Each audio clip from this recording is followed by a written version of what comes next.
नमस्कार।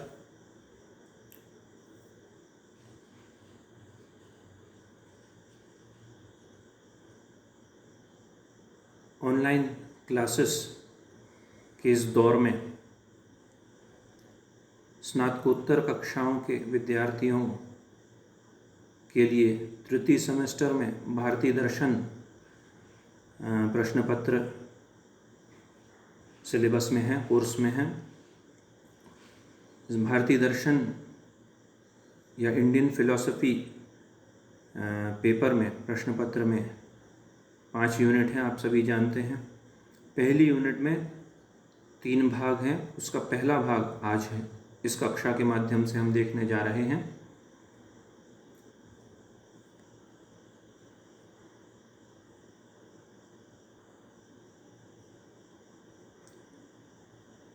पहली यूनिट में विशेष रूप से इंट्रोडक्शन इंडियन फिलॉसफी का, meaning, definition and objectives of philosophy, अर्थात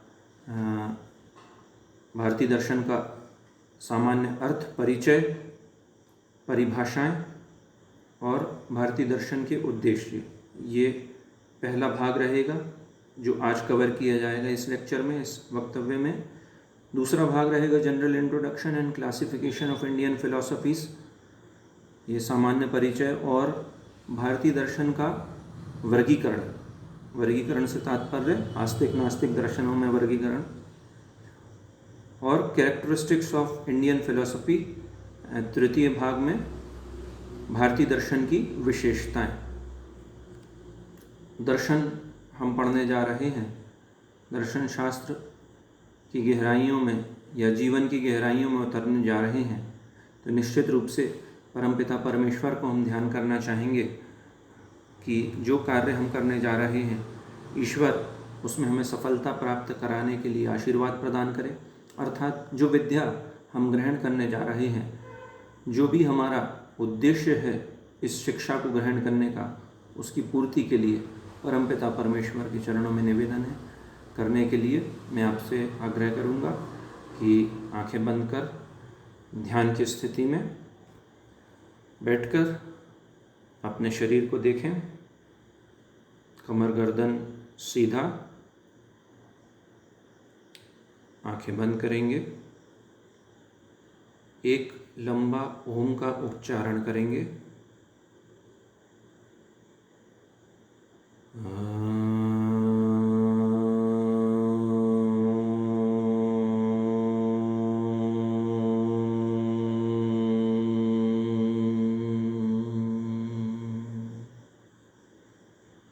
छोटी सी प्रार्थना। असतो मा सद्गमय तमसो मा ज्योतिर्गमय मृत्योर्मामृतं गमय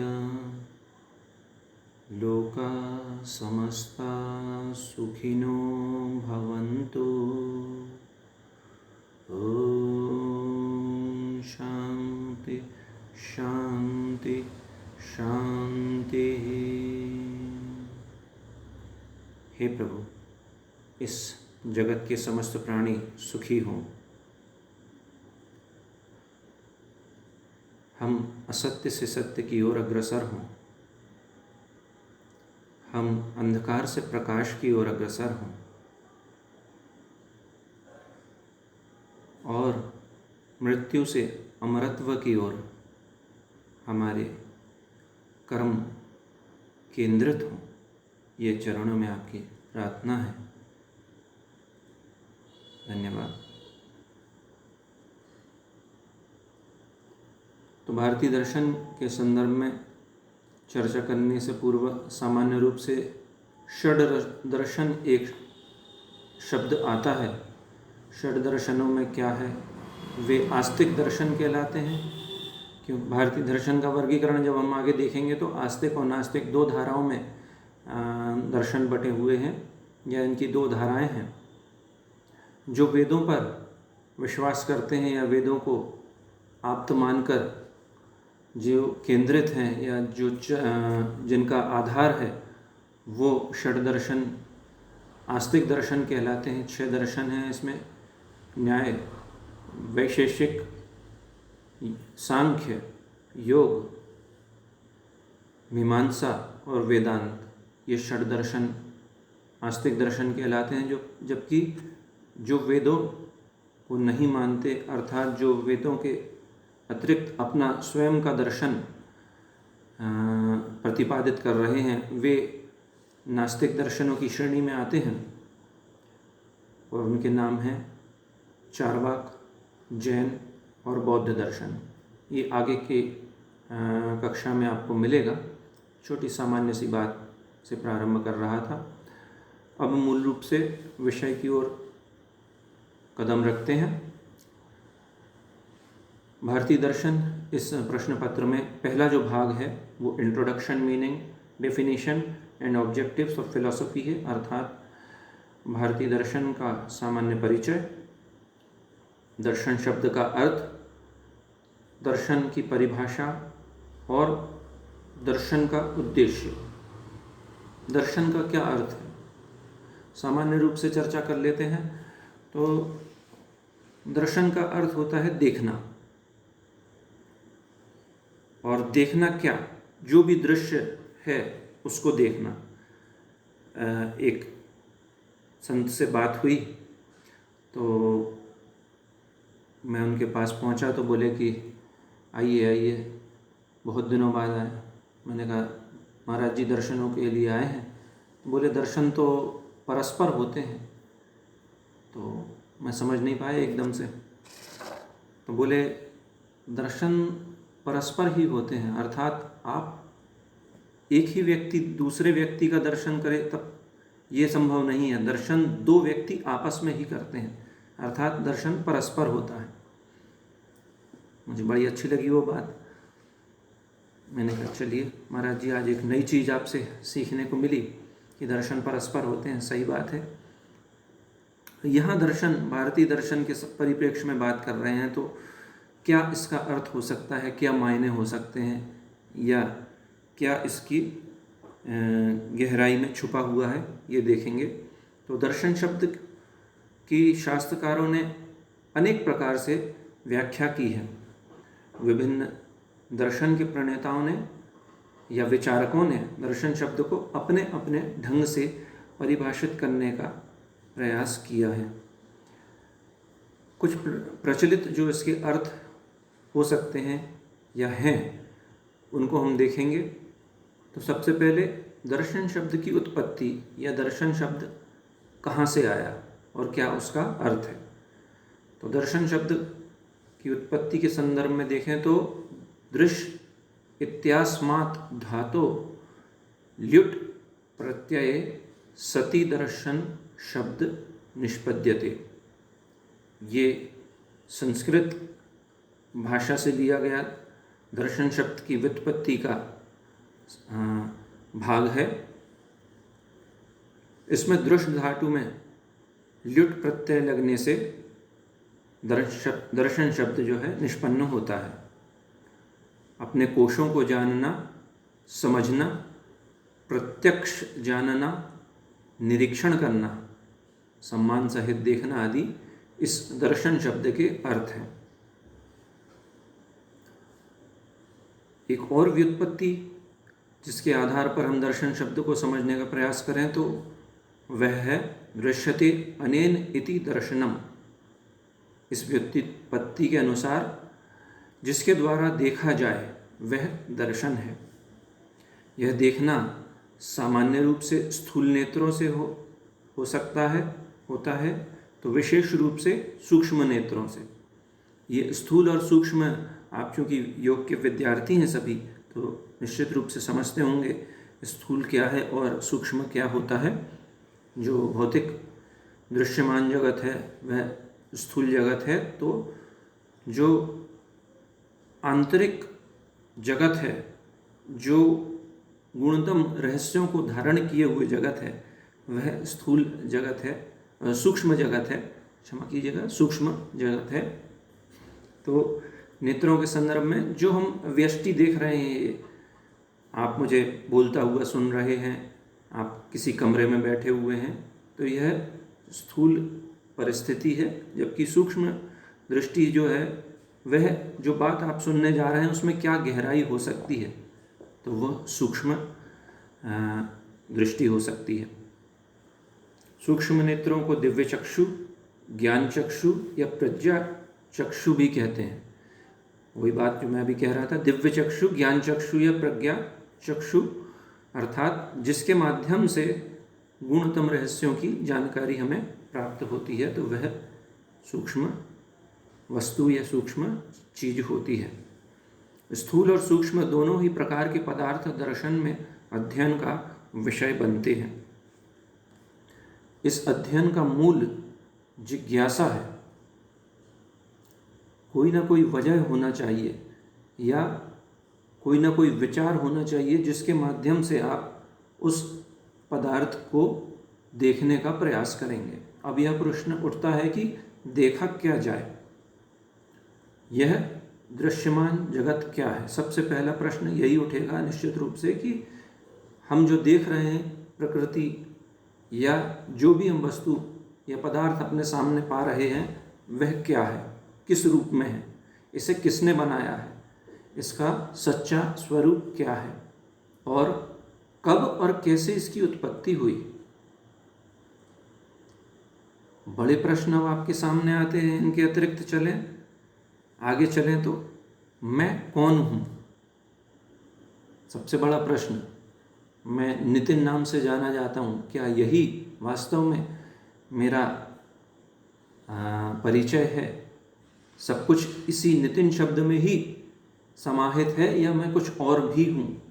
मैं कहाँ से आया हूँ, कहाँ जाना है, अर्थात जीवन का उद्देश्य क्या है। वस्तु तात्विक रूप से देखने समझने की चीज़ है, किंतु वह क्या है। जीवन को सुचारू रूप से चलाने के लिए कौन सा साधन या मार्ग है। सृष्टि और मुक्ति क्या है। ये जिज्ञासाएं जो मूल प्रश्न मानव के समक्ष खड़े होते हैं, तब वह दर्शनों की ओर उन्मुख होता है, या तब वह इन रहस्यों को जानने के लिए, उद्घाटन करने के लिए अपने प्रयास लेकर जाता है उस दिशा में।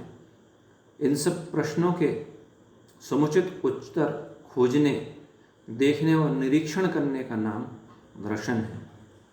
आत्मदर्शन, एकात्मता, सम्यक दर्शन जैसे शब्द इसी के पर्यायवाची हो सकते हैं।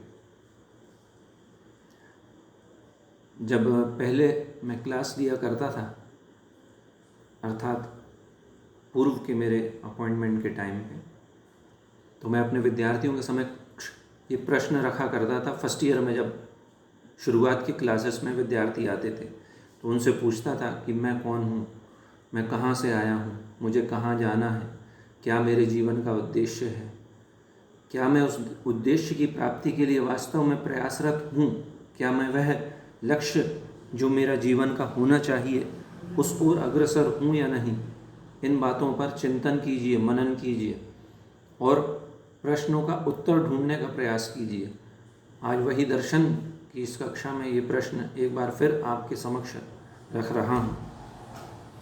जगत के समस्त प्राणियों में मनुष्य को विवेकशील, बुद्धि और तर्क से युक्त होने के कारण ही उसे सभी योनियों में श्रेष्ठ माना गया है। जो हमारा सोचने समझने का पावर जो हमारे पास है, या जो हमारे सोचने समझने की शक्ति हमारे पास है, वही इंसान को दूसरी जो इंसान की जगत में जो प्राणियों की पार्ट्स हैं उनसे हमें अलग करते हैं।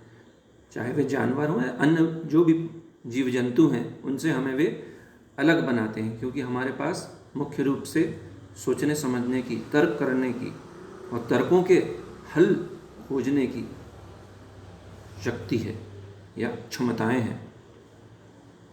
सोचने समझने और क्रियाशीलता की प्रधानता के परिणाम स्वरूप जगत की अन्यान्य वस्तुओं को देखकर उनके मूल स्वरूप को जानने, खोजने का मानव हमेशा प्रयास करता रहा है। यही मानवीय प्रबुद्धता उसे मूल या तात्विक प्रश्नों के समाधान खोजने को प्रेरित करती रही है। दर्शन शब्द की एक संज्ञा शास्त्र भी है। अभी हम जो दर्शन शब्द देख रहे थे उसको हमारे वाङ्मय में शास्त्र के रूप शब्द के रूप में भी जाना जाता है। चारों वेद छहों शास्त्र, ये जो उक्ति आती है, जैसे रामचरितमानस की जो आरती होती है, चारों वेद छहों शास्त्र सब ग्रंथन को रस, रामचरितमानस को जैसे बोला जाता है, तो चारों वेद छहों शास्त्र नामक उक्ति में छहों शास्त्र का अर्थ है आस्तिक दर्शन के जो 6 दर्शन आते हैं, अर्थात न्याय, वैशेषिक, सांख्य, योग, मीमांसा और वेदांत दर्शन। तो ये आस्तिक दर्शन ये 6 शास्त्र के रूप में भी लिए जाते हैं। शास्त्र शब्द की व्युत्पत्ति भी 2 धाराओं से हुई है।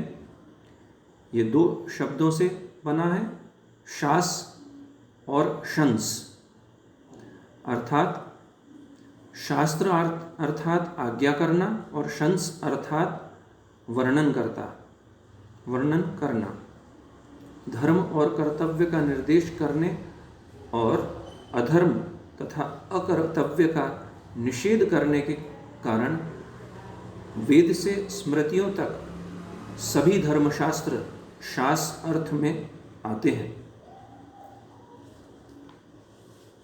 शंस धातु से बना शास्त्र शब्द ही वास्तव में दर्शन का बोधक है। इसके द्वारा वस्तु के सच्चे स्वरूप का वर्णन, अर्थात वास्तविक स्वरूप का वर्णन किया जाता है। जो हकीकत है वह वर्णन की जाती है।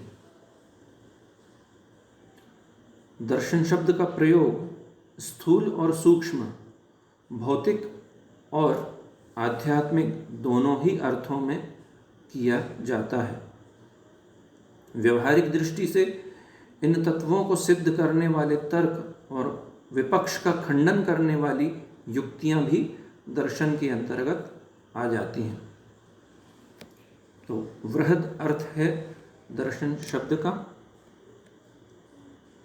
पाश्चात्य जगत में इस दर्शन शब्द को फिलॉसफी वर्ड से जाना जाता है, अर्थात पाश्चात्य जगत में दर्शन का अंग्रेजी शब्द फिलॉसफी है।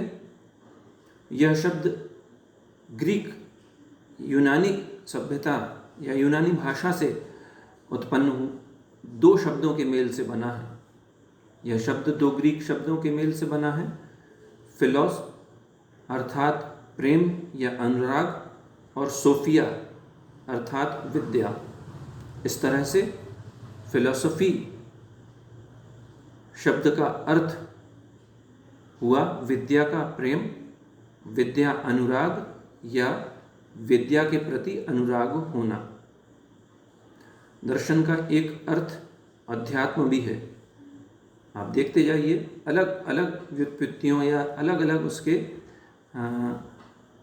माप हमारे सामने आ रहे हैं। तो दर्शन का एक नया टर्म या टर्मिनोलॉजी हमारे सामने जो आ रही है वह अध्यात्म शब्द है। आधुनिक काल में इस अध्यात्म शब्द का प्रयोग किया जाने लगा है। इसके अंतर्गत आत्मा, परमात्मा, ब्रह्म, जीवन, मृत्यु, कर्म सिद्धांत, नैतिकता, आचार आदि का वर्णन किया जाता है। हम सभी जानते हैं अध्यात्म शब्द आजकल बहुत ज़्यादा प्रचलन में है। बहुत बार, अनेक बार हम सुन रहे हैं इस शब्द को। योग के विद्यार्थी हैं तो निश्चित रूप से इसके शब्द के टर्म की गहराई को हमें समझना चाहिए, और हो सकता है पूर्व में कक्षाओं में आपने जाना भी हो।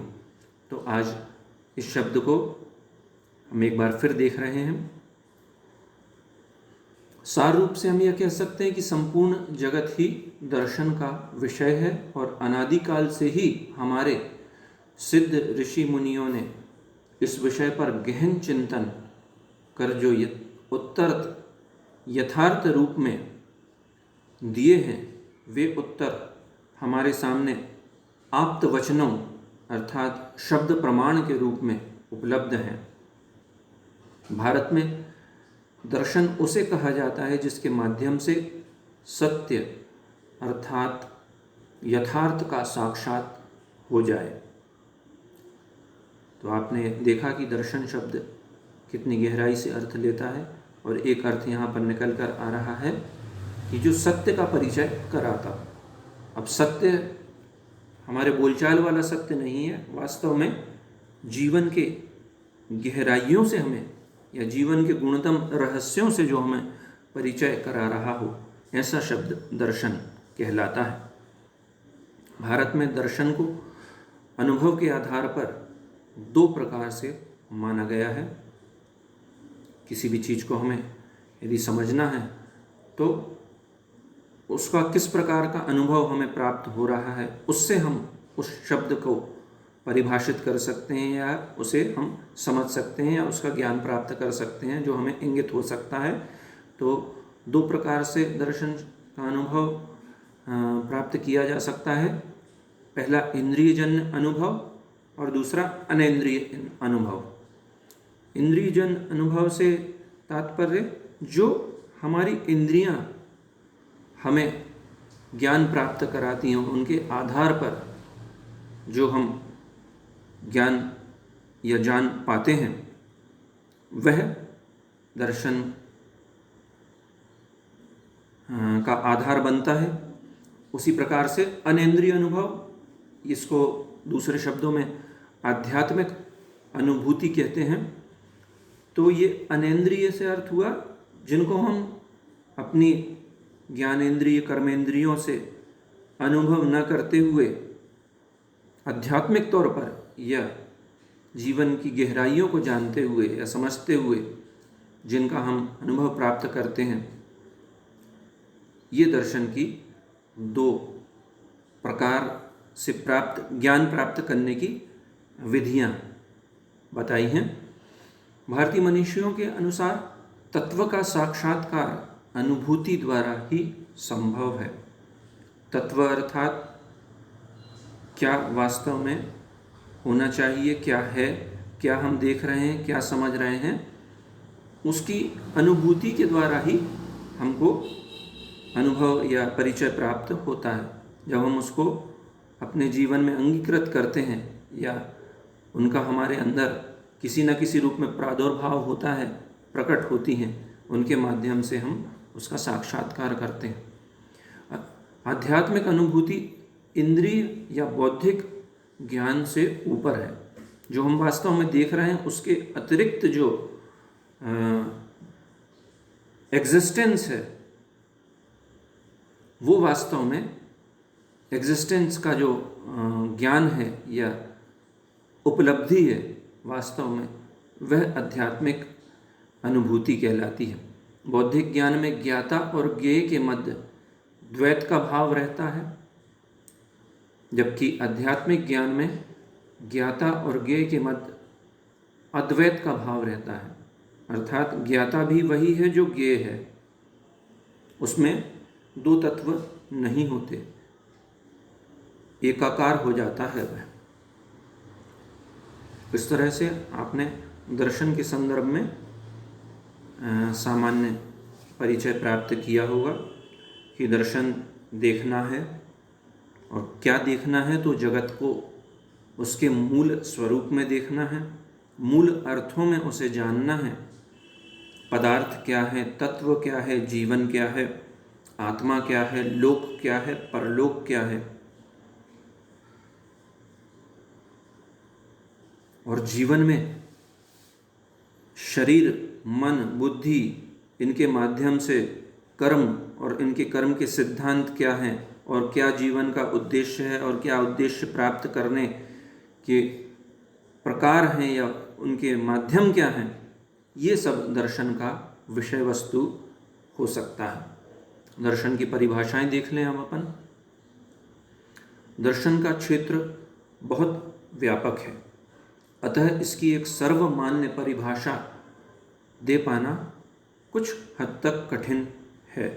मनीषी भी ऐसा मानते हैं कि दर्शन को परिभाषित या शब्दों में बांधना कठिन है, क्योंकि वो सीमाओं से, शब्दों की सीमाओं से परे है। कुछ परिभाषाओं का फिर भी हम यहाँ उल्लेख करने जा रहे हैं जो भारतीय और पाश्चात्य दार्शनिकों ने हमारे समक्ष रखी हैं। तो सबसे पहले जो परिभाषा हम देखेंगे वह मनुस्मृति से ली गई परिभाषा है। मनुस्मृति सृष्टि के प्रथम पुरुष मनु ने लिपिबद्ध करी थी, उसकी रचना करी थी। और मनु ने दर्शन को सम्यक दर्शन मानते हुए उसे आत्म साक्षात्कार में समीकृत किया है। सम्यक दर्शन संपन्नः कर्माभि न निबध्यते दर्शनेन विहीनस्तु संसारम प्रतिपद्यते। ये मनुस्मृति में वर्णन आता है दर्शन के संदर्भ में, और इसका अर्थ है सम्यक दर्शन से युक्त होने पर कर्म मनुष्य को बंधन में नहीं डालते। जिनको यह सम्यक दृष्टि नहीं है वे ही संसार के जाल में फंस जाते हैं। प्रथम पुरुष मनु ने अपनी मनुस्मृति में दर्ज दर्शन के संदर्भ में जो उक्ति रखी है वह आपके सामने रही। दर्शन के बड़े अध्येता डॉक्टर विद्यानिवास मिश्र भारतीय चिंतन परंपरा या धारा के बड़े मनीषी माने जाते हैं, और उन्होंने अपनी पुस्तक भारतीय चिंतन धारा पृष्ठ 13 में दर्शन को परिभाषित करते हुए लिखा है, सबको देखना ही देखना है। मैंने जब अर्थ बताया था तो दर्शन का अर्थ देखना बताया था, तो सबको देखना ही देखना है। अर्थात दर्शन का अर्थ है हर एक भूत, हर एक प्राणी में एक न चुकने वाला भाव देखना, अर्थात जो सत्य है, शाश्वत है, निरंतर है, ऐसा भाव धारण करने वाला शब्द दर्शन कहलाता है। पाश्चात्य दर्शन में या पाश्चात्य मान्यताओं में शेक्सपियर का लिटरेचर में बहुत बड़ा नाम है। बड़े बड़े उन्होंने पोइट्रीज और बड़े बड़े नाटक लिखे हैं, और शेक्सपियर का सबसे प्रसिद्ध नाटक जो था रोमियो एंड जूलियट, तो उसमें उन्होंने दर्शन के संदर्भ में कुछ व्याख्यान दिया है या आख्यान दिया है। विपत्तियों का मधुर दुग्ध है दर्शन, ये रोमियो जूलियट के तीसरे पार्ट में तीसरे फोरिज्म के रूप में आता है। विपत्तियों का मधुर दुग्ध है दर्शन शास्त्र। उन्होंने अपने ढंग से बात करी है, तो विपत्तियों को उन्होंने परिभाषित किया है और उसको दर्शन शास्त्र का मूल बताया है। एक और फिलोसोफर रहे हैं वेस्टर्न फिलोसफी के, व्हाइटहेड, इन्होंने नेचर एंड लाइफ में कहा है दर्शन शास्त्र आश्चर्य की उपज है। प्रथम शुरुआत में ही अपनी पुस्तक नेचर एंड लाइफ में लिखते हैं दर्शन शास्त्र आश्चर्य की उपज है। अचंभा जिसको सुनकर हो, जिसको देखकर हो, जिसको समझने में आए, तो ऐसी चीज दर्शन शास्त्र है। दर्शन मनुष्य का एक निष्पक्ष बौद्धिक प्रयत्न है जिसके द्वारा यह विश्व को उसकी संपूर्णता से समझाने की चेष्टा करता है। वस्तुतः दर्शन शास्त्र वह विज्ञान है जो सत्य पर विचार करता है। ये एरिस्टोटल ने या दार्शनिक अरस्तु ने अपने शब्दों में दर्शन को बांधने का प्रयास किया है। यूनानी सभ्यता हम सभी जानते हैं महान विश्व सभ्यता है, और इसका व्यापक रूप से जीवन में एक स्थान है, या विश्व में विश्व की बौद्धिक संपदा परंपरा संस्कृतियों में यूनानी सभ्यता को बड़े आदर के साथ देखा जाता है, और बहुत प्राचीन यह सभ्यता है। और एरिस्टोटल, प्लेटो, सोक्रेट्स, हिपोक्रेट्स वगैरह ये बड़े बड़े नाम हैं जिन्होंने सत्य की खोज में अपना बहुत बड़ा, समाजशास्त्र की खोज में बड़ा योगदान दिया है। और उसी कड़ी में अरस्तु ने दर्शन शास्त्र के संदर्भ में कहा है कि दर्शन मनुष्य का एक निष्पक्ष बौद्धिक प्रयत्न है जिसके द्वारा यह विश्वकोश की संपूर्णता से समझाने की चेष्टा करता है। वस्तुतः दर्शन शास्त्र वह विज्ञान है जो सत्य पर विचार करता है। एक बार फिर सत्य शब्द हमारे सामने आता है कि वास्तव में सत्य है क्या, और इस पर चिंतन करने वाला शास्त्र ही दर्शन शास्त्र कहलाता है।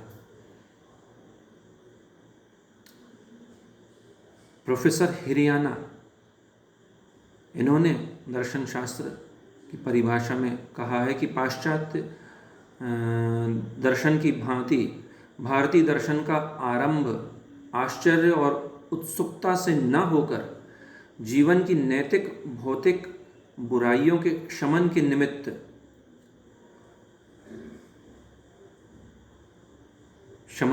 निमित्त हुआ था। दार्शनिक प्रयासों का मूल उद्देश्य है जीवन के दुखों का अंत ढूंढना। निश्चित रूप से ये समझ में आ रहा है कि ये प्रोफेसर हिरियाना आधुनिक दर्शन शास्त्री रहे हैं जिन्होंने भारतीय दर्शन को पढ़ने के पश्चात अपनी इस परिभाषा को हमारे सामने रखा है। तो भारतीय दर्शन का आरंभ उत्सुकता और आश्चर्य से हुआ है, और इन्होंने कहा है कि पाश्चात्य दर्शन की भांति भारतीय दर्शन का आरंभ आश्चर्य और उत्सुकता से न होकर जीवन की नैतिक और भौतिक बुराइयों के शमन के निमित्त हुआ था। तो इनकी देखने की दृष्टि अलग थी, और मूल रूप से इनके आधार पर जीवन के दुखों को अंत ढूंढने का, जो समाधान ढूंढने का जो प्रयास है, वह दर्शन शास्त्र कहलाता है। निश्चित रूप से अभी पहले भी मैंने भारतीय दर्शन शब्द इस्तेमाल किया था और पाश्चात्य शब्द आपके सामने आया।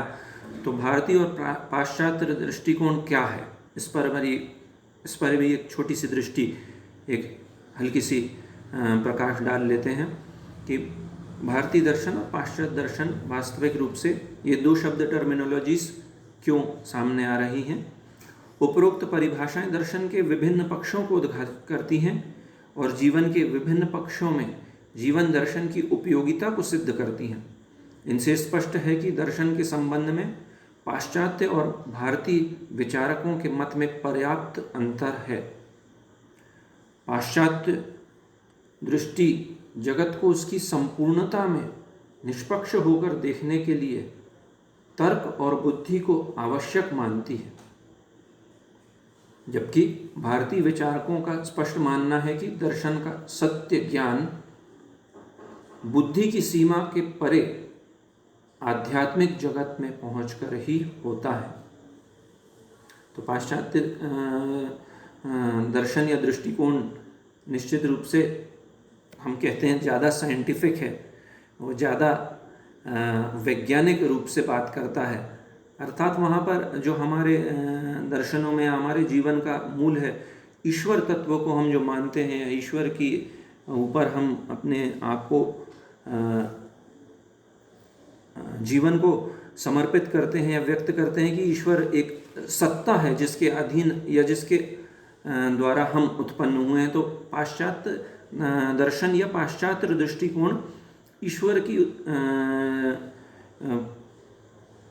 ईश्वर को मानता तो है, लेकिन ईश्वर से सब कुछ आया है ऐसा नहीं मानता है। वह कहता है कि मूल रूप से हर चीज़ को होने का तर्क होता है, या किसी निश्चित रूप से कोई दृष्टिकोण होता है जिसके आधार पर आप किसी पदार्थ को, तत्व को, किसी बात को माने।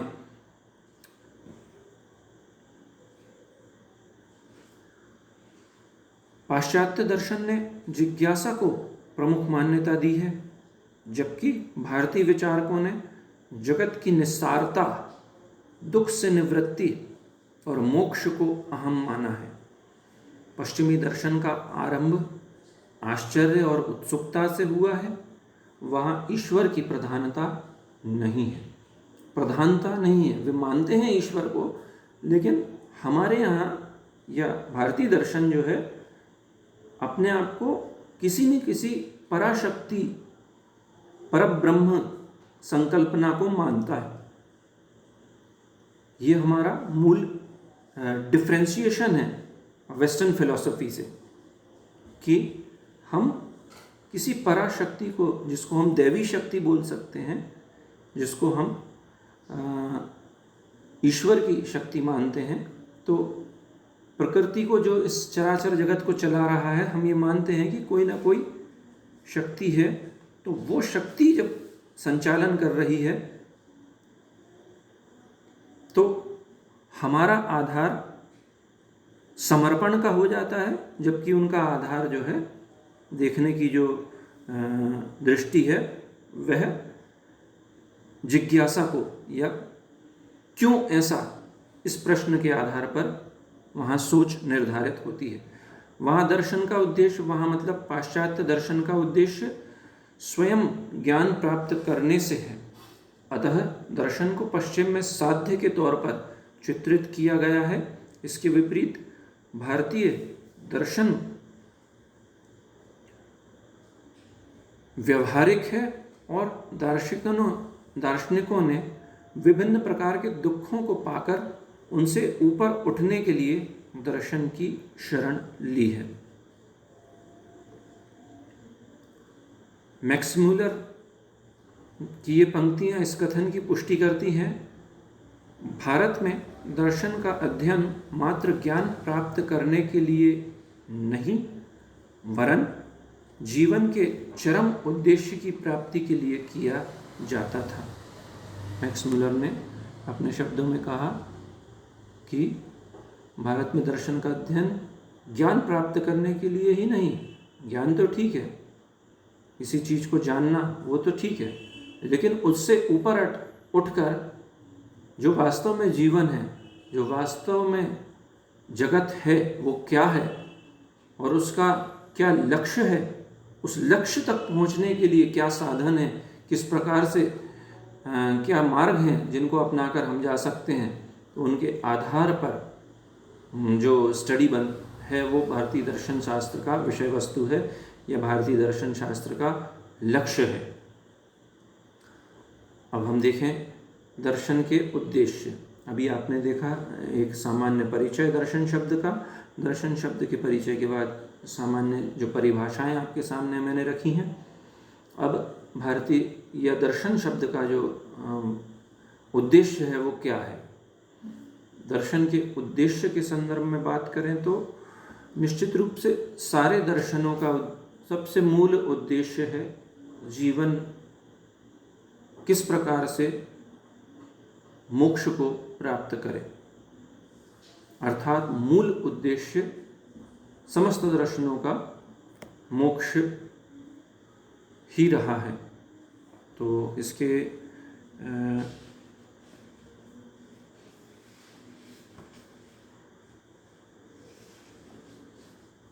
7 उद्देश्य मैं आपके सामने रखूँगा। वे 7 हैं। पहला मोक्ष, निश्चित रूप से इसके अतिरिक्त दूसरा कोई हो ही नहीं सकता, मूल उद्देश्य मोक्ष ही है भारतीय दर्शनों का। दूसरा है रहस्यात्मक आश्चर्य की संतुष्टि। तीसरा उद्देश्य भारतीय दर्शनों का है तात्विक रहस्यों पर चिंतन। चौथा यथार्थ स्वरूप का ज्ञान प्राप्त करना। तर्क द्वारा संशय दूर करना, ये 5वां उद्देश्य है। 6वां उद्देश्य जीवन की व्याख्या करना, और 7वां उद्देश्य जीवन के आदर्शों का निर्माण करना। अब हम इन उद्देश्यों को क्रम से देख लेते हैं। मोक्ष, भारतीय दर्शन का मुख्य उद्देश्य मुक्ति या मोक्ष की प्राप्ति ही रहा है। सारे मार्ग, चाहे वह हम न्याय दर्शन की बात करें, वैशेषिक दर्शन की बात करें, सांख्य, योग, मीमांसा अथवा वेदांत, और इनके आगे चारवाक को कुछ हद तक बस हम लोग बहुत ज़्यादा वो प्रमाणिक नहीं रखते। बाकी बौद्ध और जैन भी यदि हम काउंट कर लेते हैं तो इन सारे दर्शनों का जो फाइनल या गंतव्य स्थान है, जो इनका पहुंचने का उद्देश्य है या फाइनल इनका एम है, डेस्टिनेशन है, वह मोक्ष है। इस प्रकार भारतीय दर्शन एक साधन के रूप में दिखाई पड़ता है। दर्शन चिंतन द्वारा मोक्ष की अनुभूति होती है। पश्चिमी दर्शन में दार्शनिकों को वैज्ञानिक कहा जाता है। पश्चिमी दर्शन में विज्ञान की प्रधानता रहने के कारण दर्शन और धर्म का संबंध विरोधात्मक माना गया है, परंतु धर्म इसके विपरीत व्यवहारिक है। इसका कारण पश्चिम में दर्शन में धर्म की उपेक्षा की गई है। इसी कारण से पश्चिम में धर्म जो है वो अलग माना गया है, दर्शन का पार्ट नहीं माना गया, जबकि हमारे यहाँ दर्शन और धर्म एक दूसरे पर आश्रित माने जाते हैं या एक दूसरे से जुड़े हुए हैं। भारतीय दर्शन का दृष्टिकोण धार्मिक है। इसका कारण यह है कि भारतीय दर्शन पर धर्म की गहरी छाप रही है और धर्म और दर्शन दोनों का उद्देश्य व्यवहारिक है। यहाँ धर्म और दर्शन दोनों का लक्ष्य मोक्ष की प्राप्ति है। पश्चिमी दर्शन बुद्धि तक सीमित है। इसका कारण है कि पश्चिम में दार्शनिक चिंतन को बौद्धिक चिंतन स्वीकार किया गया है। बुद्धि के आधार पर वहाँ तर्क के आधार पर, प्रश्नों के आधार पर उत्तर खोजने की प्रयास किया जाता है। इसके विपरीत भारतीय दर्शन अध्यात्मवादी है। यहाँ आध्यात्मिक ज्ञान को प्रमुखता प्रदान की गई है। भारतीय दार्शनिक सत्य के सैद्धांतिक विवेचन से ही संतुष्ट नहीं होते। यहाँ सत्य की प्रत्यक्ष अनुभूति पर पूरा जोर दिया जाता है। एक बार पुनः वो बात खुलकर आ रही है कि सत्य की खोज, वास्तव में सत्य क्या है। तो पहले ये जानना होगा कि असत्य का है क्या है, तब सत्य के होने का भान हमको ज़्यादा पता पड़ेगा। अर्थात ये शरीर ही सब कुछ है, हमारा मन ही सब कुछ है, हमारा जीवन ही सब कुछ है, या इनसे परे भी कुछ एग्जिस्टेंस है या उपस्थिति है या उपलब्धता है। ये सत्य को वास्तविक स्वरूप में समझने का प्रयास। यहाँ सत्य की प्रत्यक्ष अनुभूति पर पूरा जोर दिया जाता है। आध्यात्मिक ज्ञान तार्किक ज्ञान से उच्च है। निश्चित रूप से अध्यात्म का स्थान प्रश्नों से परे है। इसमें संशय और भ्रम का कोई स्थान नहीं है।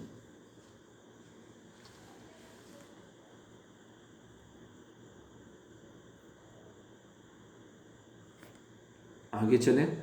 दूसरा दर्शन का उद्देश्य जो हमारे सामने आ रहा है, रहस्यात्मक आश्चर्य की संतुष्टि। तो दर्शन आश्चर्य की उपज है, ये बात अभी पूर्व में आ चुकी है। तो रहस्यात्मक आश्चर्य की संतुष्टि ये दर्शन का उद्देश्य है। दर्शन का आरंभ भारत में तथा यूनान में आश्चर्य से हुआ, यूरेका। वैदिक काल में मानव ने प्रकृति की सुंदर वस्तुओं, घटनाओं और क्रियाओं को देखकर आश्चर्य किया कि सूर्य, चंद्र, तारे, आंधी, तूफान, गर्मी, सर्दी और इन सब चीज़ों से जुड़े हुए ये मूल मानव की उत्पत्ति कैसे हुई, कहाँ से आए, क्या उत्पत्ति का रहस्य है। इस रहस्य पर चिंतन जब किया गया या करने का जो विज्ञान हमारे सामने आया, उसको दर्शन के नाम से हम जानने लगे। इस पर चिंतन ने सर्वप्रथम परम सत्ता की कल्पना की। निश्चित रूप से कोई ना कोई सत्ता है जो चराचर जगत को चला रही है, इस संपूर्ण यूनिवर्स को ऊर्जा प्रदान कर रही है, गति प्रदान कर रही है, चलायमान कर रही है। परम सत्ता की कल्पना की, उसने अपने अर्थात आत्मा और ईश्वर अर्थात परमात्मा में अंतर किया और दोनों के परस्पर संबंध को जानने का प्रयास किया। निश्चित रूप से अर्थात रहस्य को खोजने का प्रयास किया। ये दर्शन का उद्देश्य है। तीसरा उद्देश्य देखेंगे तो तात्विक रहस्यों पर चिंतन। यूनान में विचारकों को प्रकृति की क्रियाओं पर आश्चर्य हुआ और संसार के उद्गम को जानने की जिज्ञासा ने जन्म लिया। कहाँ से आया ये जगत? वहाँ अर्थात यूनान में अग्नि, जल और वायु को उद्गम का आधार माना गया, जबकि भारतीय चिंतन परंपरा ने दो और तत्व आकाश और पृथ्वी को भी आधार मानकर पंच तत्वों या पंच महाभूतों से सृष्टि का क्रम बताया। तो तात्विक रहस्यों पर चिंतन ये दर्शन का उद्देश्य है। क्या तत्व है जहाँ से ये संपूर्ण प्रकटीकरण हुआ, इस पर जो शास्त्र जो विषय चिंतन करता है वह दर्शन है। चौथा उद्देश्य दर्शन का यथार्थ स्वरूप का ज्ञान प्राप्त करना। यथार्थ, वास्तविक, प्रत्यक्ष क्या है? भारतीय दृष्टिकोण से दर्शन का लक्ष्य सत्य की खोज करना है। यह सत्य प्रकृति तथा आत्मा संबंधी हो सकता है। प्लेटो के अनुसार दर्शन अनंत का तथा वस्तुओं का यथार्थ स्वरूप ज्ञान प्राप्त करना है। प्लेटो यूनानी चिंतक विचारक बड़े फेमस रहे हैं और इनके अनुसार दर्शन अनंत का, इन्फिनिटी शब्द आप परिचित होंगे, अनंत का तथा वस्तुओं का यथार्थ स्वरूप ज्ञान प्राप्त करना है। What is the basis of a particular element? तो वो बेसिस तक पहुंचने की जो विधा है वह दर्शन है। एक और यूनानी चिंतक विचारक अरस्तु, जिनको प्रोनाउंसिएशन इंग्लिश में एरिस्टोटल करते हैं, अरस्तु ने अधिक स्पष्ट लिखा है कि दर्शन का लक्ष्य प्राणी के स्वरूप का अन्वेषण करना है तथा उसमें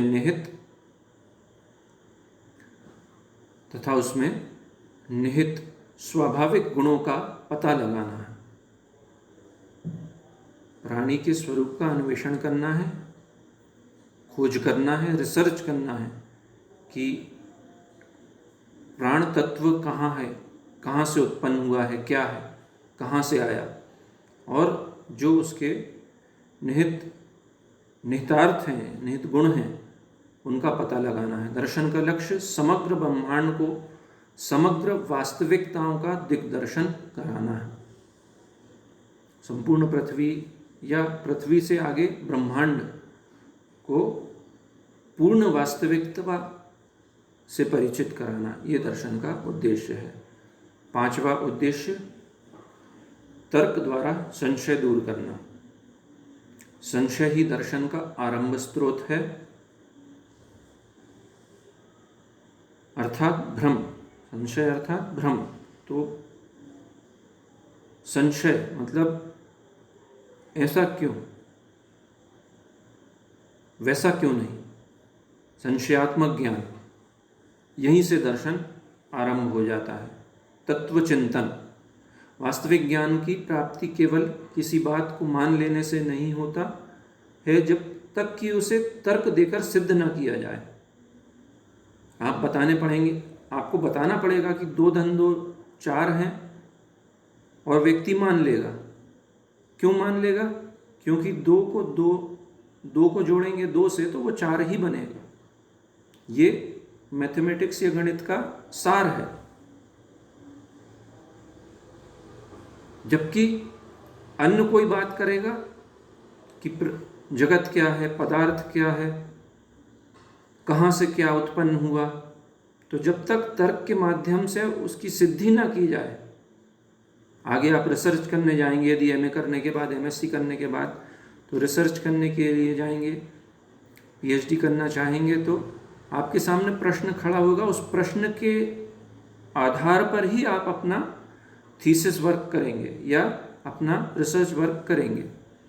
प्रश्न क्या होगा, सब्जेक्ट क्या होगा, उसके आधार पर, उस सब्जेक्ट के आधार पर ही आप अपनी बात आगे दुनिया के सामने रखने का प्रयास करेंगे या खोज करेंगे कि वो वस्तु या वो विषय जिसको आपने लिया है वो किस आधार पर आप उसको मानते हैं या क्या उसका सार है। तो संशय ही दर्शन का आरंभ स्रोत है। वास्तविक ज्ञान की प्राप्ति केवल किसी बात को मान लेने से नहीं होता है जब तक कि उसे तर्क देकर सिद्ध ना किया जाए। दर्शन सत्य प्राप्ति का मार्ग प्रशस्त करता है। छठवां उद्देश्य, जीवन की व्याख्या करना। दर्शन का एक लक्ष्य आधुनिक वर्णों में जीवन की आलोचना एवं व्याख्या करना तथा निश्चित धारणाओं को प्राप्त करना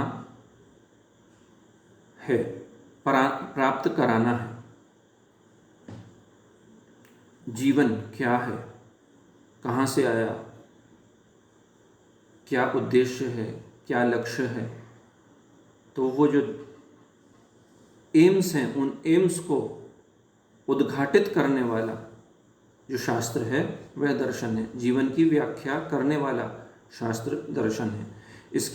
इसका उद्देश्य व्यापक स्वरूप में जीवन के हर एक पहलू से संबंधित है। हर एक पहलू जो भी हमारी लाइफ में हम देख रहे हैं, जो समझ रहे हैं, जो हमारी तर्क शक्ति से हम प्राप्त कर रहे हैं, जो हमने जाना और जो हम आगे जानेंगे, वो सब जो है दर्शन निहितार्थ है।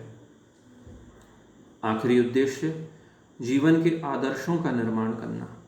जीवन जान लिया, जीवन क्या है, अब ऐसे पैमाने बनाना, सेटल करना या ऐसे आदर्शों को प्रतिपादित करना जिनके माध्यम से जीवन का उत्कर्ष हो, व्यक्ति का उत्कर्ष हो, आत्मा अपने निज स्वरूप को प्राप्त करे।